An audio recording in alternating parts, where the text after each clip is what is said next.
Alright guys, Forsaken Angels 1987 here, better known on YouTube as Draco Slate. As you can see,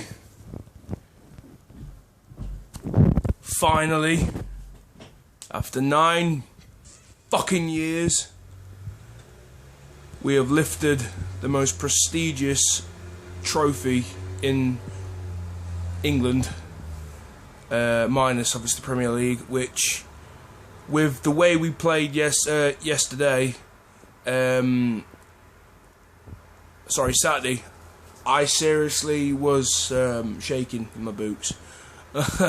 I was shitting it. However, 2 early goals by Hull, which were basically 2 errors by us, and thankfully Gibbs, God bless you my son,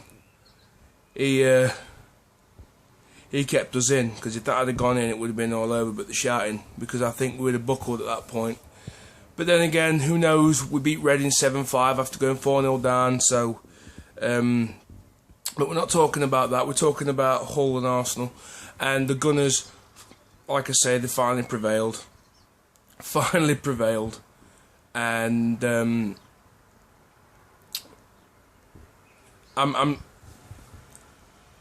I'm so speechless. I can't put it in words. I think the best way I can describe how I felt was just over the fucking moon. And when Rambo scored, all I can remember doing was almost breaking my bloody window, because I was whacking it that hard with joy.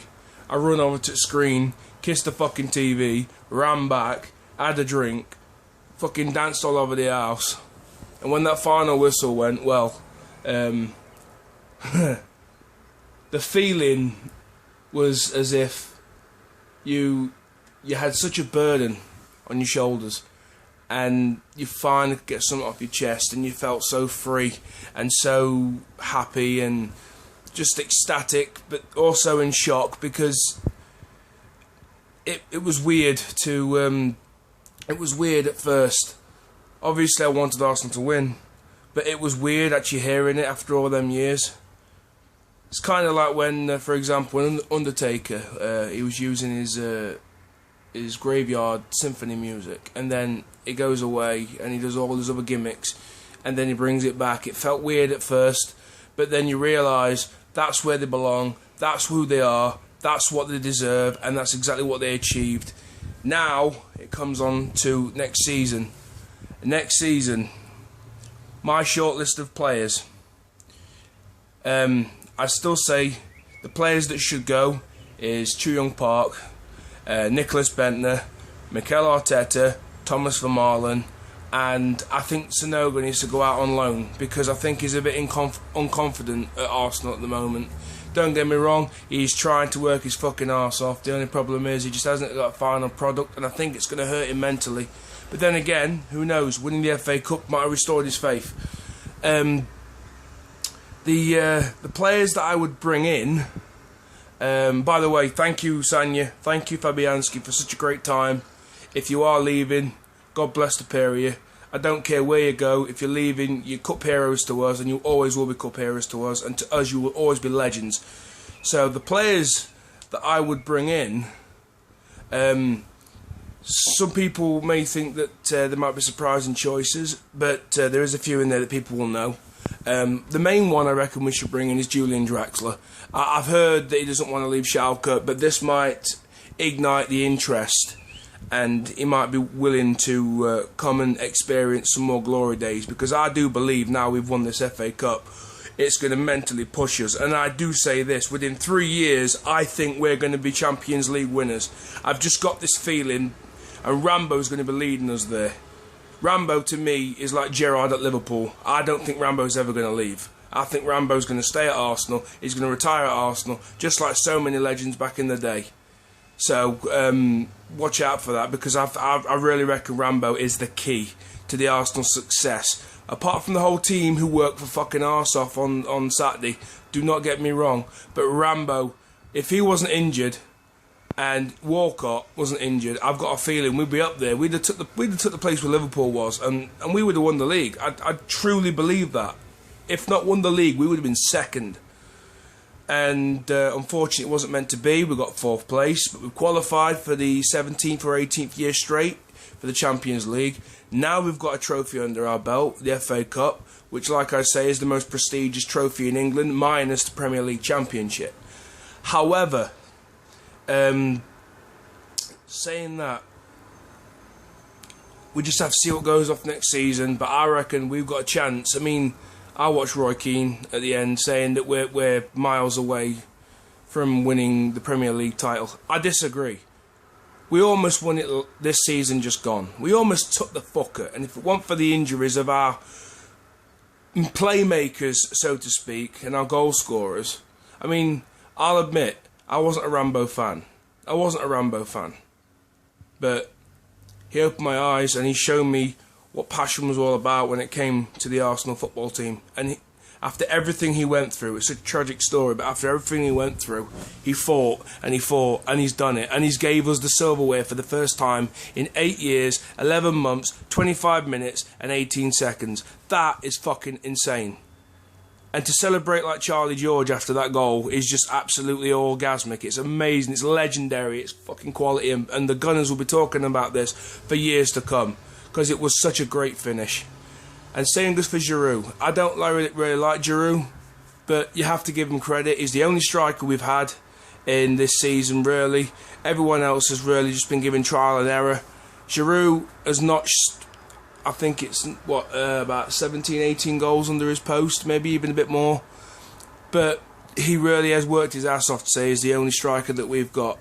Getting back to the transfer, as I said, Julian Draxler. Draxler for 2 reasons. One, German. And the reason why I say that is I reckon the Germans are the up-and-coming world-class players of the world.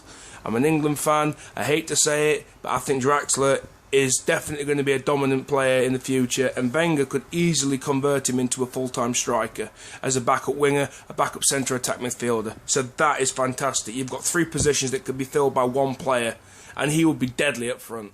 Secondly, I would go in for either Arturo Vidal or Alex Song. And the reason why I say Vidal is we need a centre defensive midfielder. He is a strong, charismatic, powerful son of a bitch. I've seen him play for Juventus and he is a good player. And Alex Song, we already know who he is anyway. We've had him before. He is a good player. He was our stronghold. He reminded me of an Ivory Coast version of Patrick Vieira. But then again, failing those two, there's a player that I'm looking at the minute from Marseille by the name of Gianelli Mbula. He reminds me of a young Patrick Vieira, and I think he would be an interesting signing for us as well, even if it's on loan. Maybe like a loan deal and then buy at the end of the season. I reckon he could be quite surprising. I think he's only about 20. So he is a very interesting player, and he again is strong, and he reminds me, like I say, of a young Patrick. We need a striker. That's no ifs or buts about it, but I reckon we need 2. If we're getting rid of Chu Young Park and fucking Nicholas Bentner and possibly Giroud, I don't know about that, but we need at least 2 strikers.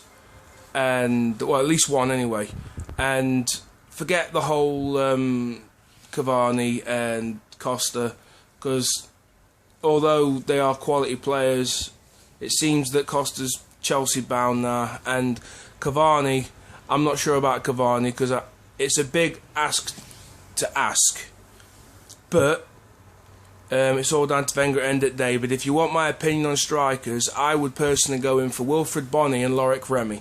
Remy's an Arsenal fan for a start, so there's passion. I see elements of Henry inside Remy, and I reckon that would be really good for Arsenal.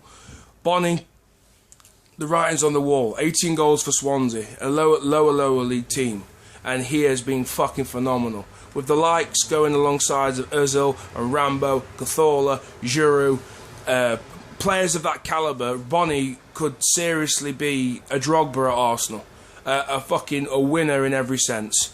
But we definitely do need, I reckon, at least 2 strikers. Failing that, I still want Bonny, but if we couldn't get Remy, I think I'd be interested in the likes of Karim Benzema or Morata. It just sounds interesting, it looks interesting, and I heard he scored 2 goals the other day. I've heard he's been playing on form for La Liga, so that's all brilliant as well.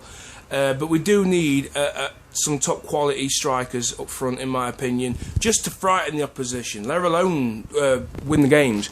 If you intimidate them, then we are going to do things next season. When Ozil came in, the fucking ground was shaking, the teams were worried, and look what happened. In his first game, assist, Giroud, 1-0. And but unfortunately, Ozil, although he's a great player, for some reason hasn't hit the ground running as much this season. Been fantastic form, but not great form. And I think next season, this is where we're going to see the likes of Ozil playing at his best, because now he's had a season in the Premier League. He knows how fast-paced the game is in this league, and now he will be waiting and itching to get back out there, because now he knows how the style is played. A winger. I'm wanting either Niang, who plays for AC Milan, who is a fast bastard. He really is a fast fucker. I'm not sure where he comes from internationally, but he is a fast bastard. And I'm really linking towards looking at the likes of Antoine Griezmann, who again is a typical Arsenal style player. He plays fast. He's pacey on the ball. He can run like a fucking cheetah. I can imagine Walker on right, him on the left. That would be absolutely fucking dangerous. And if you see how many goals he's notched up for a winger, that's really good. I think it was about 23 goals and about 10 assists. That is the kind of player we want, and we could probably pick him up for about maybe 18 or 20 million. Bargain, in my opinion. He can finish. And you just imagine the likes of this: Draxler, Griezmann, Bonny. Just them three names alone would make Arsenal fucking dangerous. Maybe not unstoppable, but dangerous. And finally, I'd go in for a second goalkeeper. I'm looking at Rene Adler. I like him. Gone to is at Hamburg. I think they've been relegated now. If they have been relegated, it couldn't be that much to sign him. He is a good goalkeeper. Kind of reminds me of a young Jens Lehmann. He's a bit sloppy at times, but he can get the job done. And I reckon he'd be a good place to give competition to Szczesny. And last but not least, we need a right back, and the only player I think will be fit for that is Serge Aurier. And I think he would be a great replacement for Bakary Sagna, because Sagna, unfortunately, is going to be leaving us. We could be wrong, there could be a U-turn in it. Mostly, I'd like Fabianski to stay myself, but I respect what both of them have done. And I thank them so much from the bottom of my fucking heart from Saturday, what they did. I love them to bits, and if they are going off greener pastures, then God bless to them, God bless to their families, and hopefully they make a career. What's left of their career, I hope they make a good go of it. All I'll say is, Sagna, please don't go to fucking City. I won't be offended, and we won't be offended, but you don't want to go just because there's money, mate. You want to go where there's passion. And if you want my opinion, I'd sooner go to maybe back to France or something like that, or maybe even Spain. Don't go to City. But like I said, if you want to, that's your choice. But there's my team, and please comment and post, and hopefully I can hear from you soon. See you, Gunners.